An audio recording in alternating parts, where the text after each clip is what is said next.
दोस्तों नमस्कार। देश की इकोनॉमी का बंटाधार है और हमें चुनाव में जाना है। यह सवाल मोदी सत्ता के सामने का है। एक ऐसा सवाल जिसके दायरे में इस देश का किसान भी आता है, मजदूर भी आता है, आदिवासी भी आता है और मिडिल क्लास भी आती है। यहां तक कि तमाम व्यापारी तबका भी आता है। और यह उन राज्यों की कहानी है जिन राज्यों में चुनाव होने वाले हैं।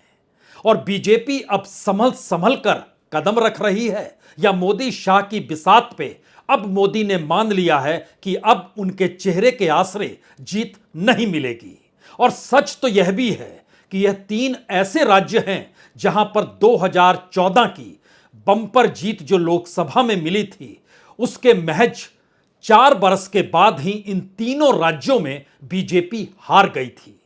यानी 2013 की तुलना में 2018 के जो चुनाव हुए उसमें बीजेपी तीनों राज्यों में पिछड़ गई। यानी इन तीन राज्यों में मोदी का जादू जब 2014 के बाद 2018 में नहीं चला तो फिर अब कैसे चलेगा, जब इस देश के भीतर में डॉलर के मुकाबले रुपए का सवाल हो, इंपोर्ट और एक्सपोर्ट की घटती हुई परिस्थितियों का सवाल हो, बढ़ती हुई महंगाई का जिक्र हो, लगातार बढ़ती बेरोजगारी का जिक्र हो।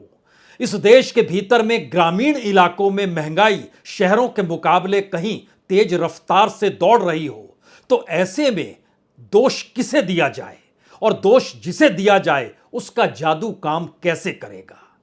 और जब टिकटों के बंटवारे का अब जिक्र निकल कर आया और पहली सूची जारी हुई तो उसने भी कई संकेत दे दिए। और पहला बड़ा संकेत यही कि दरअसल अब प्रधानमंत्री नरेंद्र मोदी का चेहरा नहीं चलेगा। तो ऐसे में बीजेपी का संगठन और बीजेपी के भीतर कॉन्स्टिट्यूंसी दर कॉन्स्टिट्यूंसी एक एक सीट पर निगरानी रखने की जरूरत है। और उसमें कोई बड़ा नेता नहीं, कोई छोटा नेता नहीं, सभी बराबर हैं। नेता एक ही है जो दिल्ली में मौजूद है। और अब एक एक सीट पर किसको टिकट दी जाए, सबको बदल दिया जाए, कुछ को बदला जाए, उम्र की जो रेखा थी 75 बरस की उसको भी तोड़ दिया जाए, सब कुछ टूट रहा है। नेताओं के बेटों को भी टिकट है और 75 बरस की उम्र वाले को भी टिकट है। जो अभी तक अपनी ताकत का एहसास सिर्फ अपने औरे से कराते थे उनका टिकट कट रहा है। तो क्या ये सारे संकेत 2024 के चुनाव को लेकर उन महारथियों के बीच हैं जो ये मानकर चलते हैं कि चुनाव तो हम जीत जाएंगे अगर प्रधानमंत्री मोदी ने या फिर बीजेपी के नेता मोदी शाह ने उन्हें टिकट दे दिया। लेकिन एक एक सीट महत्वपूर्ण है 272 पहुंचने के लिए 2024 में। और उससे पहले यह सेमीफाइनल, तो इसमें जब एक एक सीट पर नजर इतनी तीखी हो चली है तो आइए एक एक पन्ने को पलट लीजिए, क्योंकि मौजूदा वक्त में दिल्ली की सत्ता को इस बात का एहसास हो चला है कि इकोनॉमी का बंटाधार कर चुके हैं। और अब वो संभले नहीं संभलेगी तो अगले 8 महीने तक इस देश में सिर्फ राजनीति होगी, चुनाव होगा, सीटों का ऐलान होगा, किसकी जमी को नीचे से हटाना है टिकट काट करके और किसकी जमी को जोड़ना है टिकट दे दे करके। यही स्थिति अगले 8 महीनों में इस दौर में गवर्नेंस के तौर पर देख लीजिए या मोदी सरकार के तौर पर देख लीजिए, यही होने वाला है। तो आइए एक एक पन्नों को पलटते हैं। लेकिन बार बार हमने जिक्र चूंकि इकोनॉमी का कर दिया है तो एक क्षण के लिए इकोनॉमी के पहले पन्ने को खोल लीजिए, उसके बाद उस राजनीति में आएंगे कि आखिर मोदी का चेहरा क्या वाकई अब इन तीनों राज्यों में कोई काम नहीं करेगा और 2024 के दौर में भी मोदी का चेहरा काम नहीं करेगा। बीजेपी का संगठन और आरएसएस के स्वयंसेवकों की कतार ही मायने रखेगी। जगह जगह पर एक एक सीट को लेकर उन लोगों के टिकट कट जाएंगे जो सोचते थे मोदी के करीब हैं और अगर टिकट मिल गया तो जीत ही जाएंगे, क्योंकि मोदी प्रचार करने जब आएंगे तो फिर मुश्किल क्या है। यह अलग मसला है कि पहली खेप की जो सीटों को जारी किया गया उसके बाद भी आवाज यही आई कि मध्य प्रदेश में चुनाव की तारीखों का ऐलान हो, उससे पहले भी 2-3 रैलियां प्रधानमंत्री मोदी कर ही ले। चेहरा नहीं, जादू खत्म, जमीन पर उतरने की स्थिति और उसमें एक एक करके कई कैटेगरी। लेकिन इस दौर में सबसे पहले डॉलर के मुकाबले रुपया 83 रुपए 15 पैसे हो गया है प्रति डॉलर, रुपया नीचे जा चुका है। जो बजट में ऐलान किया गया था डिसइन्वेस्टमेंट का, उसमें लगभग 60% की गिरावट आ गई है। 30,000 करोड़ रुपया भी कमा पाएंगे नहीं, यह भी मुश्किल है। टारगेट 51,000 करोड़ का था। रिटेल इन्फ्लेशन, और वह भी गांव में, इस तेजी से बढ़ा है कि पूछिए नहीं। और खास तौर से सब्जी 37.3% की रफ्तार से एक महीने में कुलांचे मार रही है और लोगों के पास पैसा नहीं है। मसाले 21% बढ़ गए, दाल 13% बढ़ गई, अनाज 13% बढ़ गया, पेय पदार्थ 10% बढ़ गए। लेकिन सब्जियों ने कमाल कर दिया है। इस दौर में असर गांव तक के भीतर है। जो एक्सपोर्ट होता था वो सबसे कम पर आ गया है, 16% नीचे आ गया। व्यापार घाटा भी 20 बिलियन डॉलर के पार पहुंच गया। तेल आयात में हम पूरे तरीके से रशिया पर निर्भर हो चले हैं। यानी जो इराक से तेल लेते थे, जो सऊदी अरब से लेते थे, जो यूनाइटेड अरब अमीरात से लेते थे, जो अमेरिका से लेते थे, अगर इन सभी को भी जोड़ दीजिएगा तो तकरीबन 13 बिलियन डॉलर का तेल इनसे आता है। और अकेले रशिया से 12.5 बिलियन डॉलर का तेल पिछले 3 महीनों में आया है। यानी इकोनॉमी को कैसे संभालना है, किस रूप में संभालना है, उसकी सबसे बड़ी त्रासदी नजर अगर सूरत में आती है, जहां पर डायमंड फैक्ट्रियों में लगते हुए ताले, 30% तक मांग की कमी, 20,000 वर्कर्स को नौकरी से निकाला जाना, और बीते 4 हफ्तों के भीतर 9 लोगों ने खुदकुशी कर ली जो डायमंड इंडस्ट्री से जुड़े हुए थे। और इसकी दूसरी स्थिति किसानों से जुड़ी है, जो विदर्भ के भीतर में 14 और 15 अगस्त आजादी के वक्त के 48 घंटों के भीतर यवतमाल में सिर्फ 5 किसान खुदकुशी करते हैं एक ही जिले के भीतर। उसमें 35 साल के मनोज राठौड़ भी हैं, 42 साल के शालू पातर भी हैं जो आदिवासी महिला है, 51 साल के करनू किनाके भी हैं, यह भी आदिवासी किसान हैं, और 45 साल के नामदेव वाघमारे भी हैं, और 42 साल के रामाराव राठौड़ भी हैं। ये सभी यवतमाल के हैं। लेकिन ये पहली बार है कि हर 6 घंटे के भीतर, या एक दौर में खुदकुशी होती थी 6 घंटे के भीतर, वह घटकर 3 घंटे के भीतर एक एक खुदकुशी विदर्भ में हो रही है। आखिरी आंकड़ा जो 15 अगस्त तक का आया, उसमें इस बरस बताया गया 1,570 किसानों ने खुदकुशी कर ली। इकोनॉमी की यह तस्वीर मध्य प्रदेश के भीतर अलग नहीं है, छत्तीसगढ़ के भीतर अलग नहीं है, राजस्थान के भीतर अलग नहीं है। तो लौटिए उस राजनीति को समझने के लिए जहां पर इस दौर में मोदी का चेहरा काम नहीं करेगा, और यह लकीर जो अब खिंच रही है, यह 2024 तक चलती चली जाएगी। कितनों के टिकट कटेंगे लोकसभा चुनाव में, जो अपने आप को कद्दावर समझते हैं, अभी से चेत जाएं। क्योंकि इन 3 राज्यों के चुनाव को एक क्षण के लिए जरा पुराने पन्नों को खोलिए और याद कीजिए। 2013 में इन तीनों राज्यों में बीजेपी की सरकार थी। मध्य प्रदेश में 165 सीट उसके पास 2013 में थी। मोदी प्रधानमंत्री बने और 2018 के चुनाव में वो घटकर 109 पर आ गए। छत्तीसगढ़ के भीतर उनके पास सीटें 49 हुआ करती थी 90 में से, जो घटकर 2018 में 15 पर आ गए।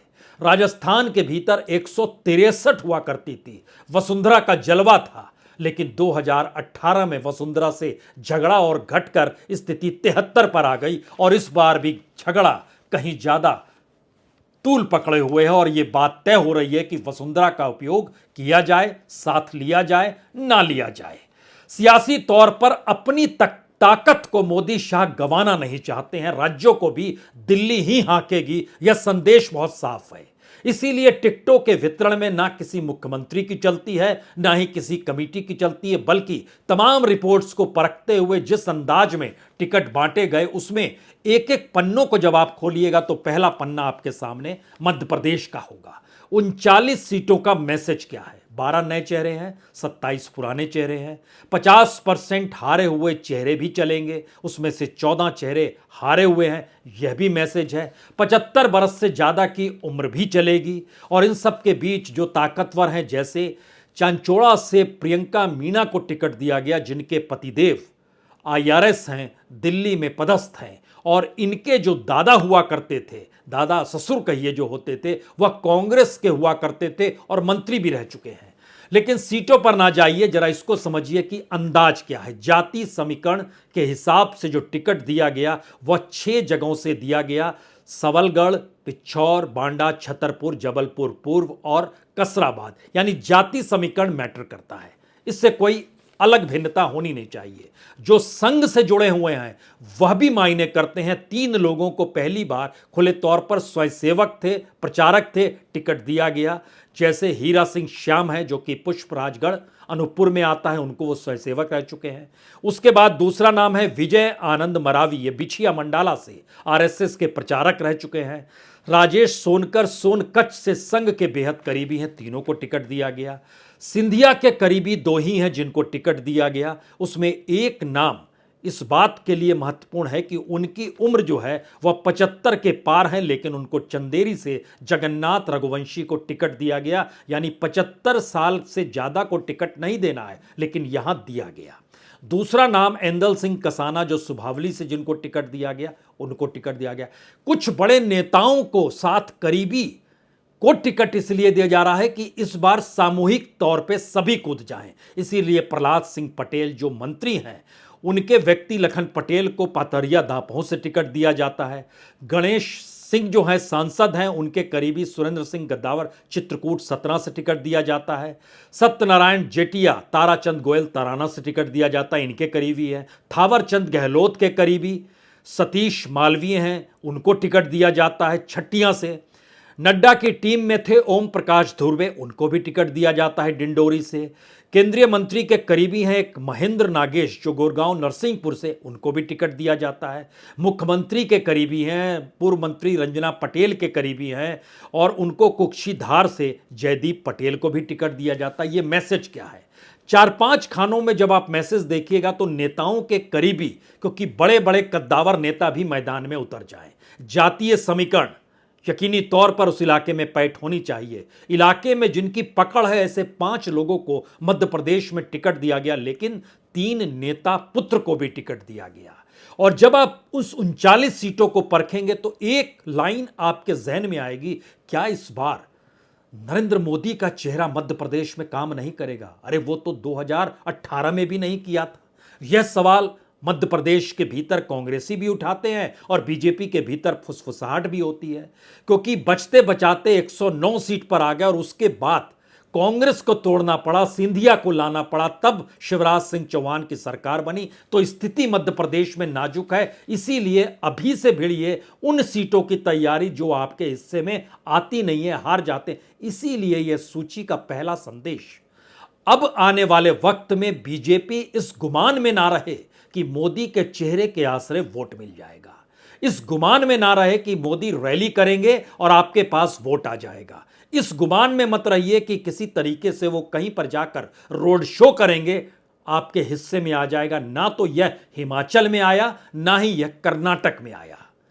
बंगाल में भी यह जादू नहीं चला था। लेकिन इन परिस्थितियों के भीतर पहला बड़ा मैसेज जो मध्य प्रदेश से निकल कर आया, उसमें एक एक सीट पर एक एक व्यक्ति इसलिए महत्वपूर्ण है कि उसकी राजनीतिक पकड़ अपने तौर पर उस क्षेत्र में कितनी है और कितनी और वो बढ़ा सकता है, और उसमें पूरा योगदान वो स्वयंसेवक हो, बीजेपी का कार्यकर्ता हो या बड़े नेता जो कि सिफारिश कर रहे हैं, हमारे करीब का है ले लीजिए, यूं नहीं ले लीजिए, इस बार जिताना है ये सोच कर लीजिए और मोदी माइनस कर दीजिए। यह अगर मध्य प्रदेश के भीतर की तस्वीर है, तो दूसरी तस्वीर हो सकता है आपके जहन में इस बात को लेकर आए, तब छत्तीसगढ़ का क्या मसला है।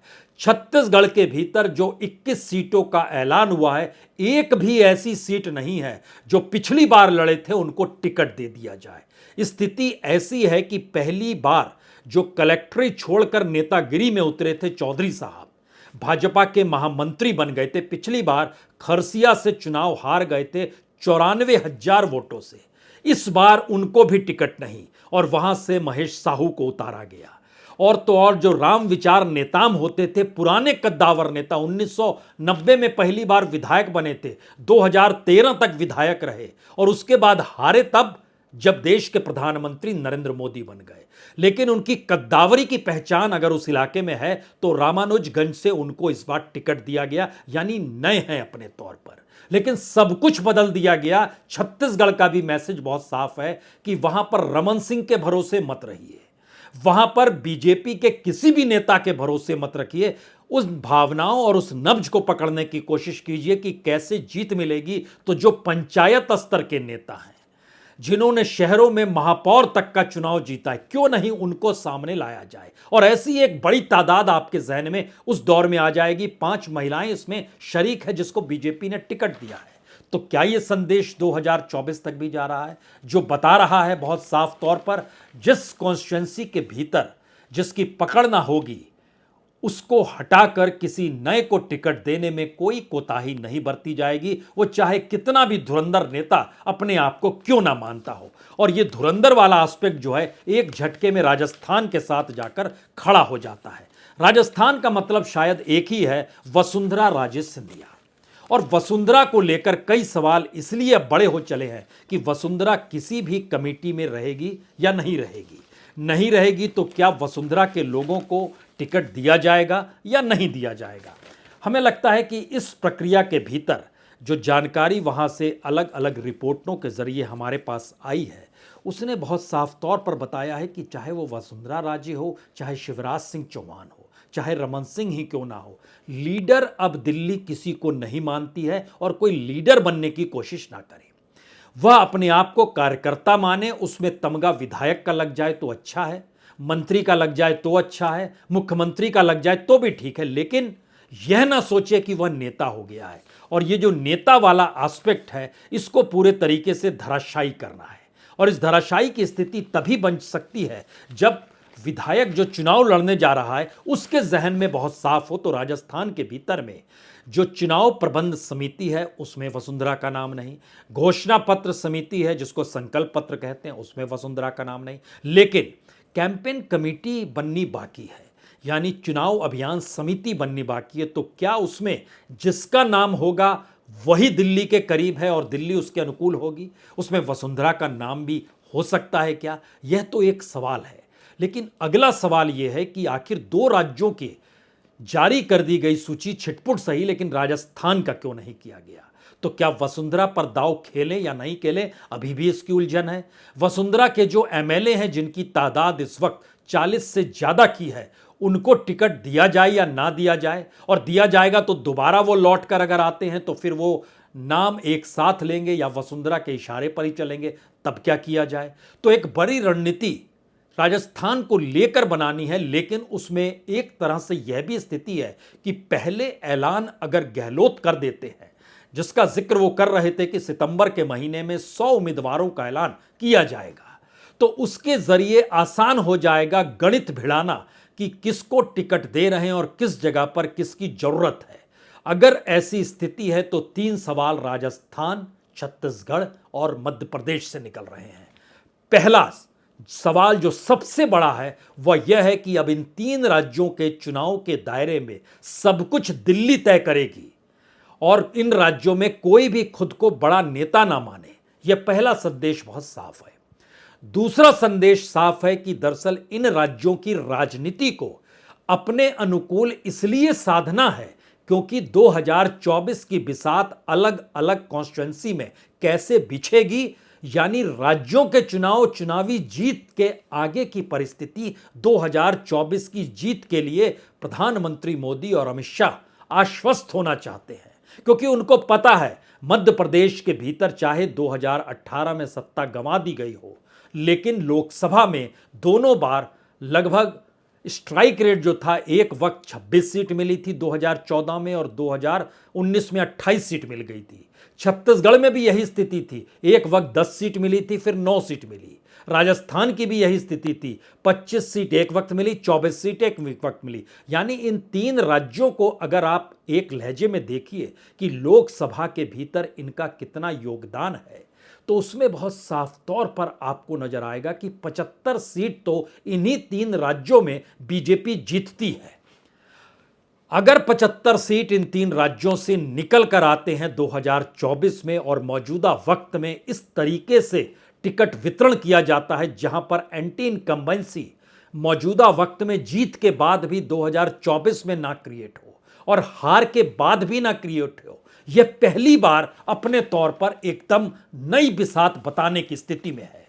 लेकिन इसका दूसरा हक फिर निकल कर आता है। इस देश की आर्थिक माली हालत ठीक नहीं है और इसका एहसास केंद्र सरकार को नहीं है, ऐसा भी नहीं है। जब किसानों की खुदकुशी हो रही है, इस देश की इंडस्ट्रीज में से वर्कर्स का काम छिनता चला जा रहा है, महंगाई इस हद तक बढ़ती चली जा रही है कि आरबीआई भी हाथ खड़ा कर रही है कि अच्छा वह इस पे काबू करे तो कैसे करे। यह ऐसी चीजें हैं जिसका सीधा इफेक्ट चुनाव के वक्त लोगों की जुबान पर आकर रिएक्शन के तौर पर नजर आने लगता है, जो इस वक्त कम से कम इन तीनों राज्यों में आने लगा है और सबसे ज्यादा मध्य प्रदेश में आ रहा है। और सबसे ज्यादा बेचैनी मध्य प्रदेश को लेकर ही बीजेपी की सत्ता में दिल्ली के भीतर है। इसीलिए जो शिवराज सिंह चौहान लिस्ट बनाकर आए वो नहीं चली, जो सिंधिया लिस्ट बनाकर आए वह भी नहीं चली। नड्डा की टीम ने जो काम किया, सबको मिलाकर नई परिस्थिति में गढ़ते हुए एक एक सीट का निरीक्षण परीक्षण इस रूप में किया गया कि दरअसल एक लोकसभा की सीट के भीतर अगर 6 से 7 विधानसभा की सीटें आती हैं तो जो समीकरण बैठाया जाए वहां के नेताओं के जरिए, जो 6-7 सीटें हैं, उस पर दृष्टि इस बात की भी रहे कि वह प्रभाव 2024 में कम से कम जीत का जरूर डाल दें और इन तीनों राज्यों की जो 75 लोकसभा सीट की जो जीत मिलती है उसमें कोई नुकसान नहीं होना चाहिए।